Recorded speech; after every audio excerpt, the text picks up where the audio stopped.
Eclesiastes 7, versículo de número 8. O fim de uma coisa vale mais do que o seu começo. A pessoa paciente é melhor do que a orgulhosa, mas vale o fim de uma coisa que o seu começo. Olha só que reflexão que nós temos aqui em Eclesiastes. A tradição aponta para Salomão. Salomão, na sua velhice, já um ancião, ele vem e nos traz essa reflexão. E veja que Salomão aqui, ele já não é um jovem que assume um reinado em Israel. Aqui já se passaram mais de 40 anos, porque no mínimo 40 anos, a Bíblia diz que o reinado de Salomão, ele dura mais ou menos 40 anos. Então, depois de 40 anos, ele vem e traz, através de algumas reflexões, Eclesiastes, ele traz e mostra aquilo que ele aprendeu nesse período, nesse tempo de reinado. E aqui ele traz uma reflexão, Natanzinho, que para mim é fantástica, que mais vale o fim do que o começo.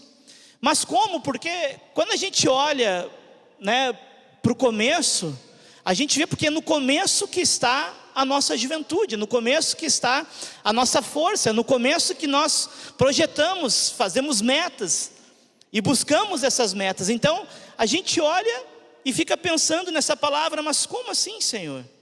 Por quê? Que o fim das coisas é melhor que o seu começo. Gente, o começo, ele é apenas mais uma etapa. Na terça-feira nós falávamos, aquele pois que começou a boa obra em nós, ele é fiel para terminar. Jesus, ele começou uma obra, uma linda obra na vida de cada um de nós. E Paulo diz em Filipenses que ele é fiel para terminar tudo aquilo que ele começa. Deus é um Deus que não fica devendo nada para ninguém. Ele não deixa nada inacabado.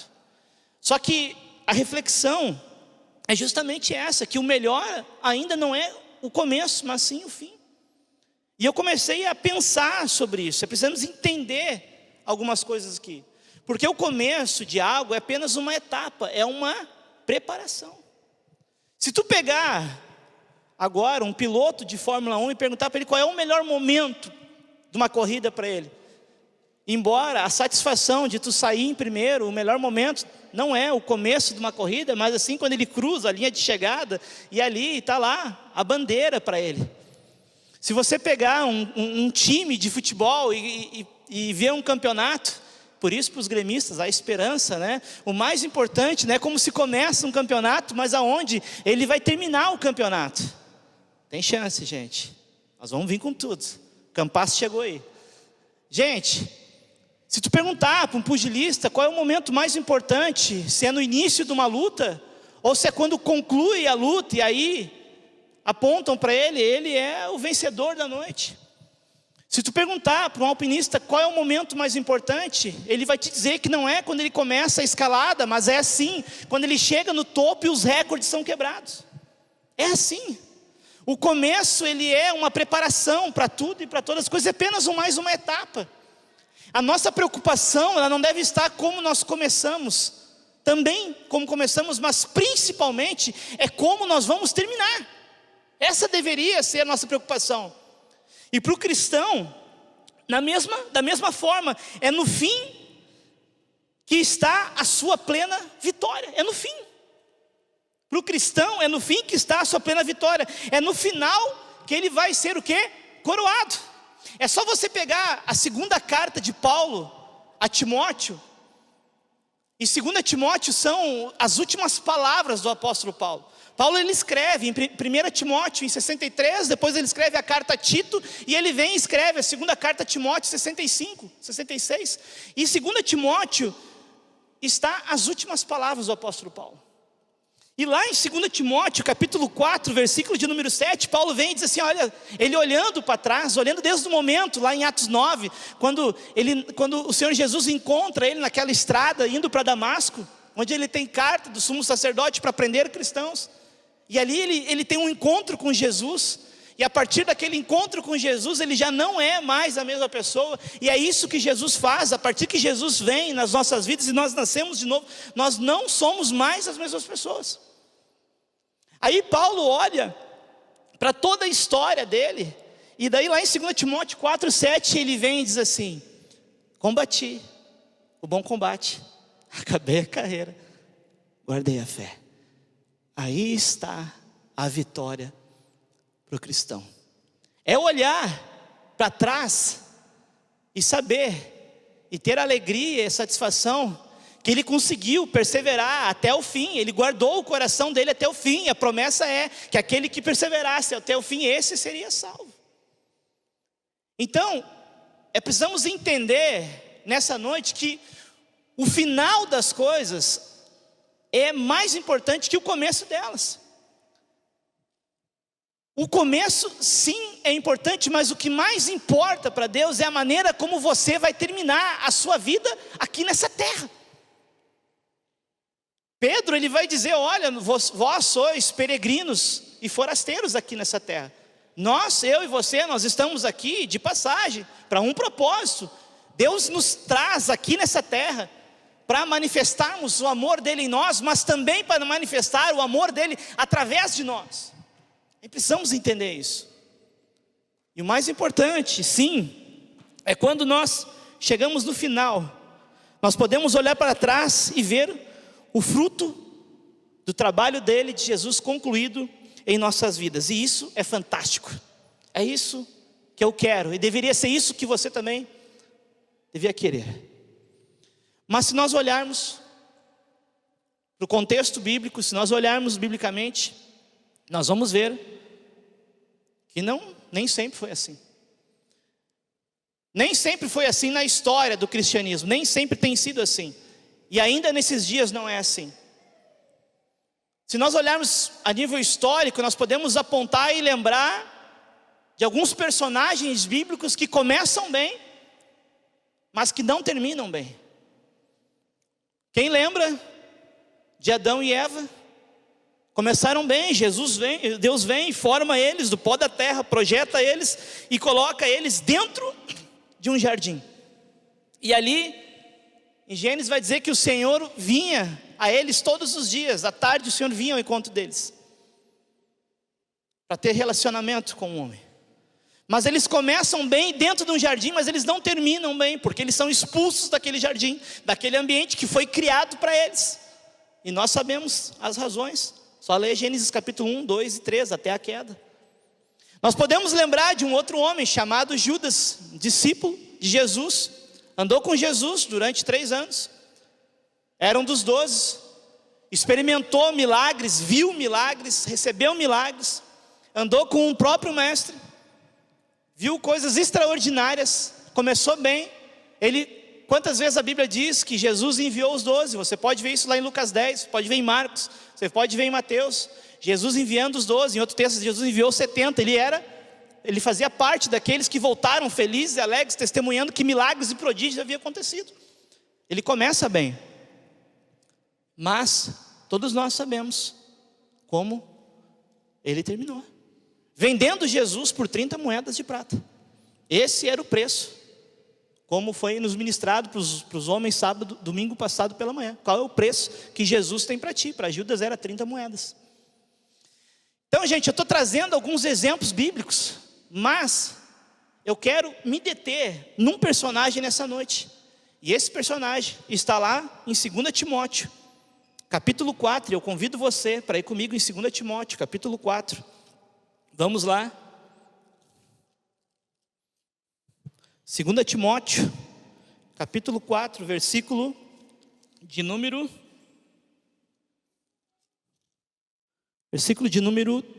10. Vamos pegar o versículo 9. É Paulo escrevendo para Timóteo. E aí Paulo vem e diz assim: venha me ver logo que puder, pois Demas se apaixonou por este mundo, me abandonou e foi para a cidade de Tessalônica. Pois Demas me desamparou, em outra versão, amando o presente século, e foi para Tessalônica. Essa mensagem, ela nasce exatamente nesse momento no meu coração. Eu vinha lendo versículo por versículo e meditando acerca do apóstolo Paulo, as últimas palavras dele. E muitas pessoas creem e defendem que as últimas palavras de um homem são as melhores palavras dele. E Paulo vinha e se despedindo. E aí ele vem e escreve a Timóteo, e daqui a pouco ele diz para Timóteo: Timóteo, olha só, vem depressa, vem logo. Paulo está preso aqui, é a segunda prisão dele, Paulo está preso. Vem depressa, vem logo, pois Demas se apaixonou por este mundo, me abandonou e foi para Tessalônica. E aí, gente, nós precisamos entender quem é Demas aqui. Quem é Demas? Não sei se você já ouviu falar de Demas, não sei se você lembra da história de Demas, mas Demas é mais um exemplo bíblico de alguém que começou bem, Lacerda, e terminou mal. De alguém que começa muito bem, mas o final dele, a narrativa dele, é justamente essa. E quando eu vou para a história, e quando alguém fala sobre Demas, o que me remete na minha cabeça, o que comunica no meu pensamento quando falam em Demas, é justamente esse o ponto. Um homem que abandonou Paulo no final da vida de Paulo. Quando alguém fala sobre Demas, ou quando eu ouço sobre Demas, o que vem ao meu coração e as lembranças que me vêm é justamente quando um homem abandona o apóstolo Paulo, talvez num dos principais momentos da vida dele, porque ele sabia que a morte, conforme os versículos anteriores, estava diante dele. E aí, Paulo não só diz que ele abandonou, mas ele também dá as razões pelo qual ele abandonou. Diz que amou o presente século. Aparentemente, o problema de Demas é muito parecido com um problema que a igreja tem enfrentado desde o primeiro século: o amor pelas coisas do mundo. E nós somos exortados, e 1 João vai dizer sobre isso, que nós devemos cuidar o nosso coração, que nós não devemos amar as coisas do mundo, que nós devemos cuidar com o que diz respeito às coisas que estão relacionadas ao mundo. Se você pegar no capítulo 2 da mesma carta de 2 Timóteo, capítulo 2, versículo de número 4, Paulo vai dizer assim, ó: ninguém que milita se embaraça com os negócios desta vida, a fim de agradar aquele que o alistou. Paulo está dizendo para Timóteo: Timóteo, lembra de uma coisa, eu te escolhi, cara. Eu tenho um propósito para a tua vida, eu tenho algo para você e para fazer através de você. Mas tu tem que entender quem tu é, Timóteo. Não esquece de quem tu é. E Paulo, nas suas 3 epístolas, ele deixa bem claro quem nós somos em Jesus, quem nós somos em Cristo. Quando ele vai dizer aos filipenses, ele vai dizer em Filipenses 3, que eu e você, nós somos cidadãos dos céus. Gente, você é um cidadão do céu. Um cidadão dos céus, ele até está temporariamente aqui, nesta terra, mas ele não pertence a esta terra. Se você ir para 2 Coríntios capítulo 5, Paulo vai dizer e vai chamar a mim e a você de embaixadores de Cristo. O que é um embaixador? Ele representa o interesse de uma outra nação, outros interesses de uma outra nação num outro lugar. E é isso que nós deveríamos lembrar a todo momento, que nós somos cidadãos dos céus, que nós somos embaixadores de Cristo, que Deus nos traz, nos impulsiona para cumprir um propósito. E quando eu entendo isso, tem que ficar claro para mim que eu não posso, como ele está lembrando Timóteo, olha só, não se embaraça com os negócios dessa vida. Essa é a razão pelo qual muitos têm tombado no decorrer da história do cristianismo. Essa é a razão pelo qual, desde que eu conheci Jesus, dia 19 de setembro do ano de 1999, eu olho para trás e vejo quantas pessoas eu já tive a oportunidade de conhecer dentro do Evangelho, mas eu olho para a história e olho para trás e tento achar eles e não os encontro mais. Por quê? Porque tombaram no meio do caminho. E a razão pelo qual eles tombaram é justamente essa, pelo qual Demas também tombou e abandonou. Amou o presente século, se apaixonou pelas coisas do mundo. Como Paulo vai dizer aos romanos, era alguém guiado pelo seu próprio ventre, pelas suas próprias emoções, pelas suas próprias vaidades, pelos seus próprios desejos. E esse é o cuidado que nós devemos ter. Se nós irmos para Filemão, eu ia dizer Filemão capítulo 1, mas não existe Filemão capítulo 1, só existe um capítulo. Filemão, versículos de número 23, olha só o que Paulo está dizendo aqui. Filemão, versículo 23: Epáfras, o irmão que está na cadeia comigo por causa de Cristo Jesus, envia saudações a você. E Marcos, Aristarco, Demas e Lucas, meus companheiros de trabalho, também enviam saudações. Demas e Lucas, Paulo chama Demas de, como aqui? Meu companheiro. Se você ir para Colossenses, capítulo de número 4, você vê Paulo, capítulo 4, versículo de número 14, você vê Paulo chamando Demas de meu cooperador. Essa palavra, cooperador, ela na tradução é alguém que está ao lado, alguém que está junto. Meu cooperador de trabalho. Demas era isso, ele era um cooperador de Paulo a serviço do reino. Demas andou com Paulo. Quantas cruzadas talvez Demas não viveu ao lado de Paulo. Quantas experiências, quantos momentos lindos. Assim como talvez você que está aqui nessa noite já viveu e tem vivido. Quantos momentos fantásticos, contemplando o evangelho avançando na vida, na sua vida e na vida das pessoas, vendo pessoas sendo transformadas, tocadas. Esse era Demas, ele viveu tudo isso. Mas chegou um momento que ele foi esfriando.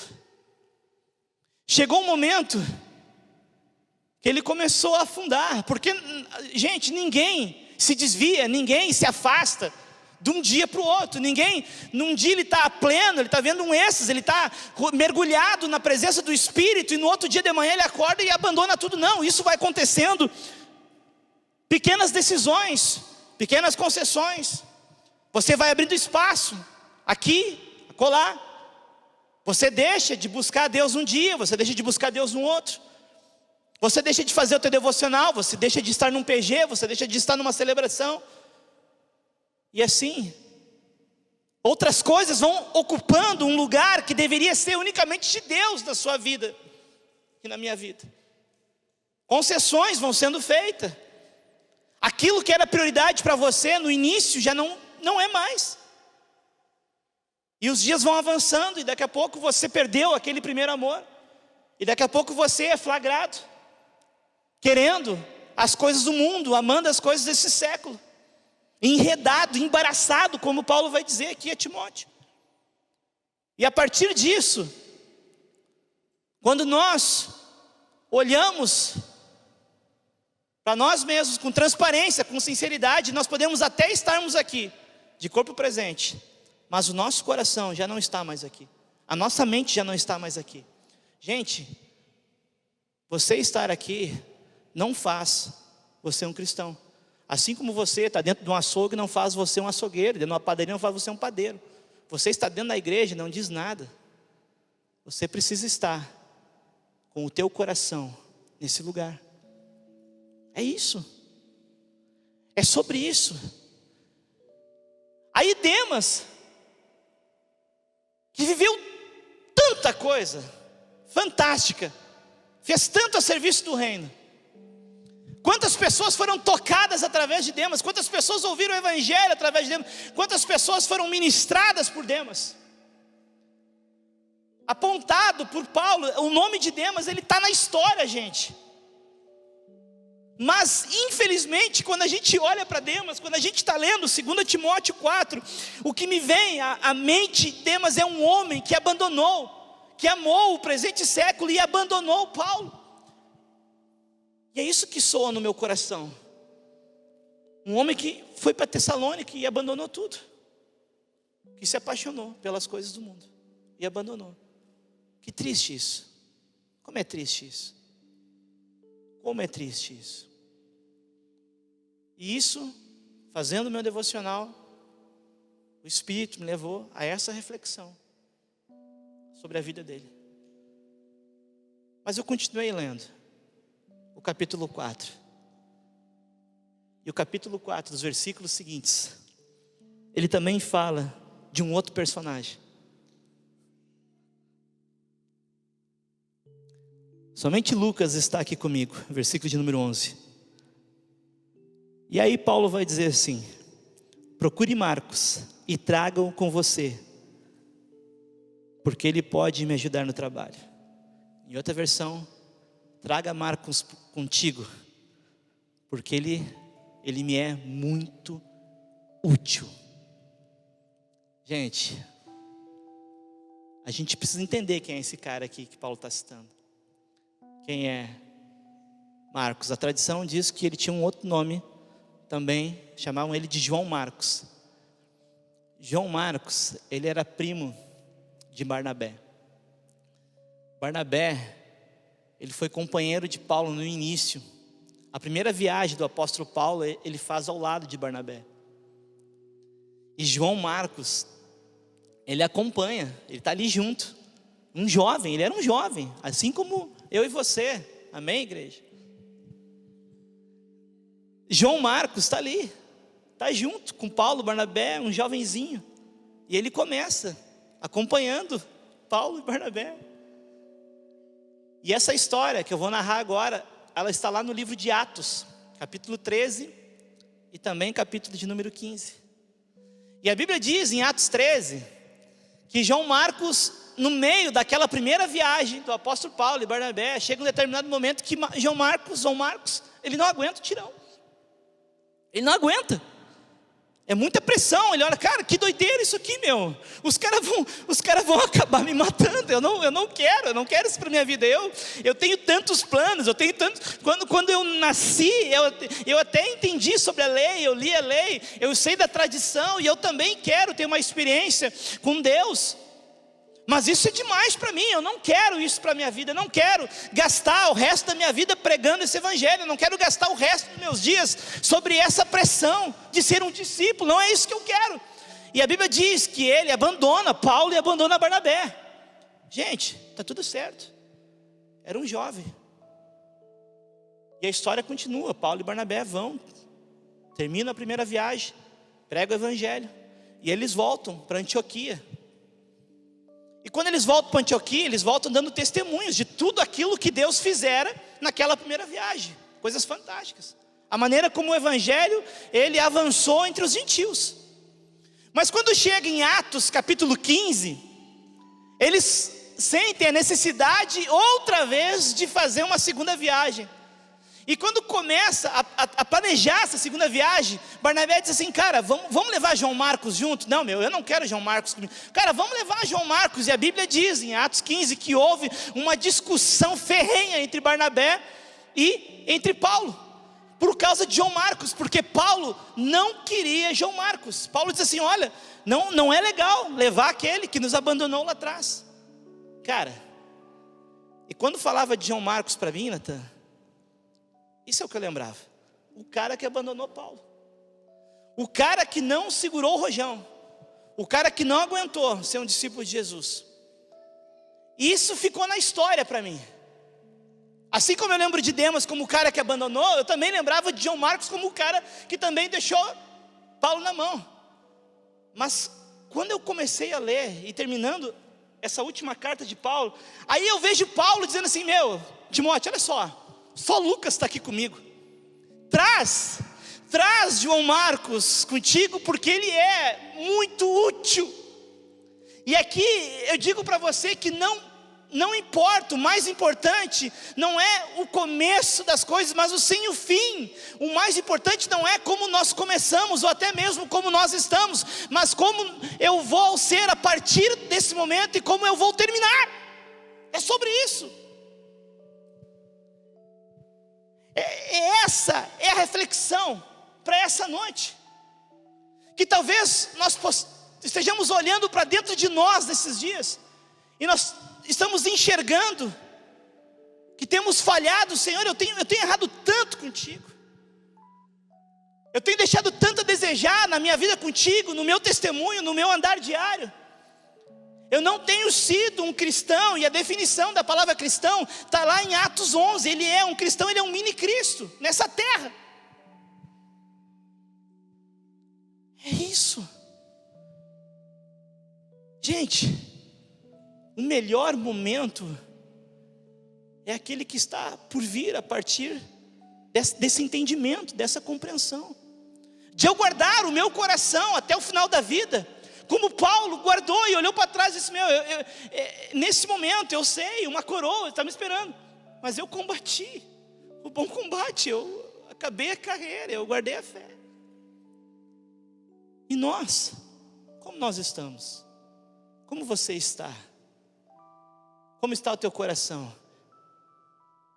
Saiba que o momento que você está, ele é apenas mais uma etapa. O momento que você está vivendo nesses dias, ele é apenas mais uma etapa. Eu creio que o Senhor está levantando uma geração nesses dias. Eu creio que o Senhor está levantando as nossas vidas nesses dias. Jesus em você, Ele é o remédio para essa geração. Jesus em você é o antídoto para um povo que está doente, que precisa de cura, que precisa ser sarado. E você é a resposta. Como nós estamos? Talvez tenhamos pessoas que chegaram aqui nessa noite, não tão bem, mas que não querem sair da mesma forma como elas chegaram, que não aceitam sair na mesma mesmice, que não aceitam sair oscilando como tem oscilado nesses últimos dias, mas que querem sair renovados, transformados, ansiosos para ver o reino avançando, não só nas suas vidas, mas também através das suas vidas. Ele me é muito útil, traga-o depressa. Jesus conta comigo e Ele conta contigo. Queria convidar a todos vocês a fechar os olhos esse instante, apenas um instante. É o Espírito Santo, é Ele que vem, é Ele que nos convence do pecado, da justiça e do juízo. E eu creio que onde está o Espírito do Senhor, aí a liberdade. Liberdade para mim não, liberdade para Ele ministrar aquilo que Ele quer no coração de cada um de nós. O Senhor, Ele sabe o estado físico, emocional, espiritual de cada um de nós. Ele sabe o que você tem vivido nesses dias. Ele sabe as suas escolhas, aonde você tem colocado o teu coração. E a Bíblia diz que aonde está o teu tesouro, aí também está o teu coração. Ele sabe aonde está o teu tesouro. Ele sabe se você tem buscado em primeiro lugar o reino de Deus, a sua justiça ou não. Mas nessa noite nós estamos aqui porque eu creio que há um tempo novo para as nossas vidas. Eu creio que para você, hoje o Espírito Santo te traz esse lugar para mostrar que o momento que você está vivendo é apenas mais uma etapa. Que o momento que você está nesses dias vivendo é apenas mais um tempo, é uma etapa. E que o mais importante é como você vai terminar, como você vai passar. O mais importante é o próximo passo, aquilo que está por vir. E a partir disso, o Senhor te dá a oportunidade, talvez para uns, de começar nessa noite.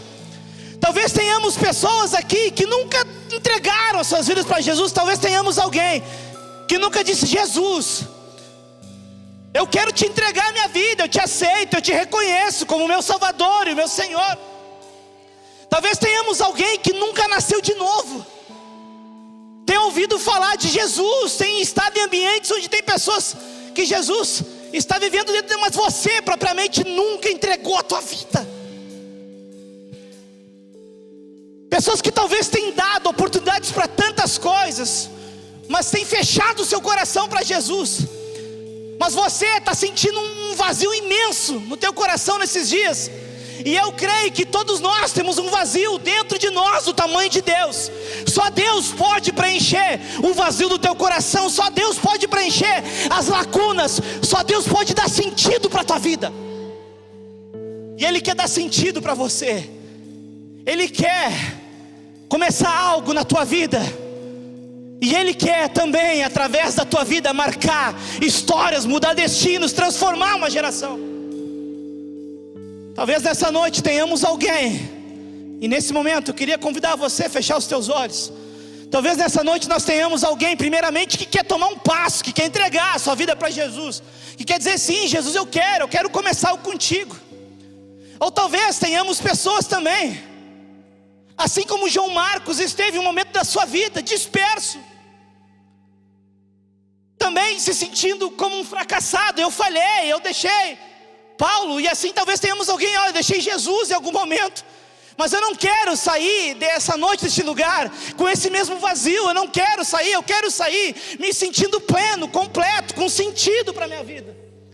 E para essas pessoas que querem nessa noite recomeçar, para essas pessoas que querem nessa noite começar, para essas pessoas que querem dar um basta, um chega, e fazer nova todas as coisas a partir de Jesus, eu convido você a levantar a sua mão nesse momento. Levante sua mão, aqueles que nessa noite, amém, levante sua mão, amém, levante sua mão, aqueles que nessa noite acreditam que há um tempo novo em Jesus, que existe algo novo, que os céus têm preparado para você, que existe algo novo para você, aleluia, aleluia. Levante sua mão, não perca essa oportunidade. Se hoje ouvires a voz de Deus, não endureça o vosso coração. Se nessa noite o Espírito está falando com você, levante sua mão. Nós vamos orar, aleluia, aleluia. Pai, em nome de Jesus, muito obrigado, Senhor, pela vida de cada um desses que levantaram as suas mãos. Obrigado, Senhor, porque eles levantam as suas mãos, ouvindo um chamado do próprio Deus, ouvindo um chamado dos céus nessa noite.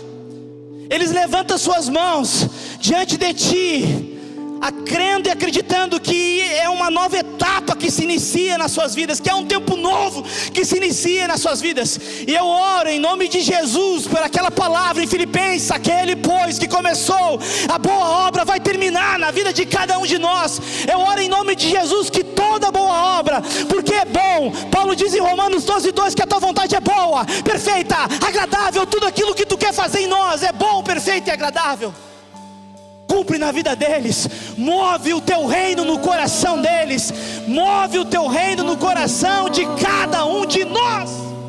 Aleluia, aleluia. Deus, em nome de Jesus, nós reconhecemos que não somos nada sem Ti, e nessa noite te entregamos uma vez mais o nosso coração. Nós te aceitamos uma vez mais, nós nos rendemos uma vez mais diante de Ti nessa noite, em nome de Jesus, aleluia.